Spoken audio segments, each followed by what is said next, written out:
അതിന് രണ്ടുപേരും കൂടെ അങ്ങോട്ടും ഇങ്ങോട്ടും മരുവോളിന് എങ്ങനെയായിക്കോട്ടെ, ഏത് സ്വഭാവമുള്ള കുട്ടി ആയിക്കോട്ടെ, നമ്മൾ സ്നേഹിക്കുക. അമ്മായിമ്മ അമ്മോശാക്കി എങ്ങനെയായിക്കോട്ടെ സ്നേഹിക്കേണ്ടതുണ്ട് പ്രിയപ്പെട്ടവരെ. മൈ ലൈഫ് മൈ റൂൾസ് എന്നും പറഞ്ഞ് വീട്ടിൽ ജീവിക്കുന്ന പെൺകുട്ടികൾ ഈ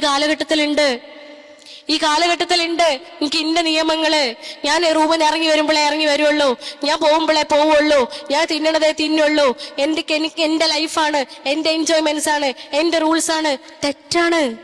നമ്മൾ കയറി ചെന്നതിന് ശേഷം ആ വീടിന്റെ ഐക്യത്തിന്, ആ വീട്ടിലെ ബന്ധങ്ങൾക്ക്, മകനും ഉമ്മയും തമ്മിലുള്ള ബന്ധത്തില്, മകനും പെങ്ങന്മാരും തമ്മിലുള്ള ബന്ധത്തില്, ആ കുടുംബത്തിലെ മറ്റു ബന്ധങ്ങൾക്കുള്ളിൽ എന്തെങ്കിലും അസ്വാരസ്യങ്ങൾ ഉണ്ടായിട്ടുണ്ടോ, അടുത്ത നേരത്തെ പ്രാർത്ഥന പടച്ചോൻ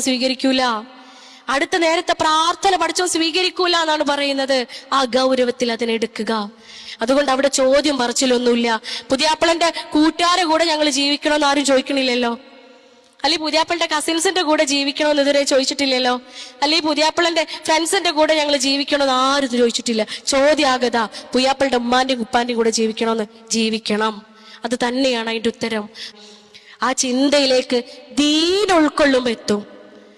ദീൻ ഉൾക്കൊള്ളുമ്പോ ഇതിവിടെ തീരാവുന്നതുള്ളൂ കേട്ടോ. ഈ മൈക്ക് ഇവിടെ വെച്ചിട്ട് ശ്വാസം കൊടുത്ത് എനിക്ക് എന്റെ പുരയ്ക്ക് ഞെളിഞ്ഞ് പോകാൻ പറ്റുന്ന ഒരു ഉറപ്പില്ല. ഈ ഉള്ളിലേക്ക് എടുക്കുന്ന ഓക്സിജൻ ഇല്ലേ, എന്റെ പടച്ചോൻ തീരുമാനിച്ചാലേ, എന്റെ റബ്ബ് കനിഞ്ഞാലേ കാർബൺ ഡൈ ഓക്സൈഡ് ആക്കി എനിക്ക് പുറത്തേക്ക് പറഞ്ഞേക്കാൻ പറ്റുള്ളൂ. എന്റെ പടച്ചോന്റെ അടുത്താ. എളിഞ്ഞിരിക്കണ്ട, അഹങ്കരിക്കണ്ട. 72 തവണ എന്റെ ഹൃദയം ബീറ്റ് ചെയ്യുന്നുണ്ടെങ്കിലേ അത് റബ്ബിന്റെ നിയമപ്രകാര, റബ്ബിന്റെ തീരുമാനപ്രകാര. അത്രയ്ക്കൊള്ളു നമ്മള് മനുഷ്യന്മാര്, അത്രയ്ക്കൊള്ളു നമ്മള്. അതുകൊണ്ട് ഇന്ന് തീരണ സാധനാണ്.